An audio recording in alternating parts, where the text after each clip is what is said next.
আগস্টের বিশেষ দুটি তারিখ ৫ আগস্ট অথবা ৮ আগস্টকে বিবেচনায় রেখে আসন্ন ত্রয়োদশ জাতীয় সংসদ নির্বাচনের সময় ঘোষণা করতে পারেন অন্তর্বর্তী সরকারের প্রধান উপদেষ্টা অধ্যাপক ড. মোহাম্মদ ইউনূস। সরকারি একাধিক সূত্রের বরাতে কয়েকটি অনলাইন নিউজ পোর্টালে প্রকাশিত সংবাদে বলা হয়েছে, ড.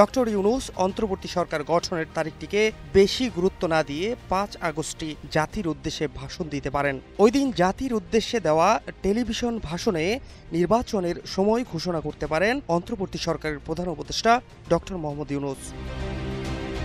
বিশেষ করে ছাত্র জনতার অভ্যুত্থানে শেখ হাসিনার পতনের দিন অর্থাৎ ৫ আগস্ট অথবা অন্তর্বর্তী সরকারের প্রধান হিসেবে দায়িত্ব গ্রহণের দিন ৮ আগস্টকে নির্বাচনের সময় ঘোষণা করার দিন হিসেবে বেছে নিতে পারেন প্রধান উপদেষ্টা।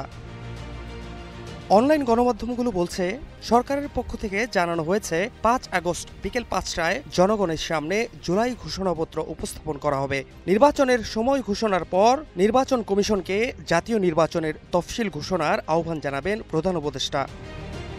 এর আগে নির্বাচনের দিনক্ষণ বা সময়সীমা নির্ধারণ নিয়ে জাতীয় ঐকমত্য কমিশন একাধিক রাজনৈতিক দলের নেতাদের সঙ্গে একাধিক বৈঠক করলেও এসব বৈঠকে নির্বাচনের তারিখ ঘোষণা নিয়ে নির্দিষ্ট কোনো দিনক্ষণের বিষয়টি সামনে আসেনি। গত ২৬ জুলাই রাজনৈতিক দলগুলোর সঙ্গে বৈঠকে ড. মোহাম্মদ ইউনূস বলেন, শিগগিরই নির্বাচনের তারিখ ঘোষণা করা হবে। এর আগে গত ১৩ জুন লন্ডনে বিএনপির ভারপ্রাপ্ত চেয়ারপারসন তারেক রহমানের সঙ্গে এক বৈঠকে প্রধান উপদেষ্টা বলেন, ২০২৬ সালের রমজানের আগেই অর্থাৎ ফেব্রুয়ারির প্রথমার্ধের মধ্যেই নির্বাচন হওয়ার সম্ভাবনা রয়েছে। Fahad Shahriar, news desk, global television.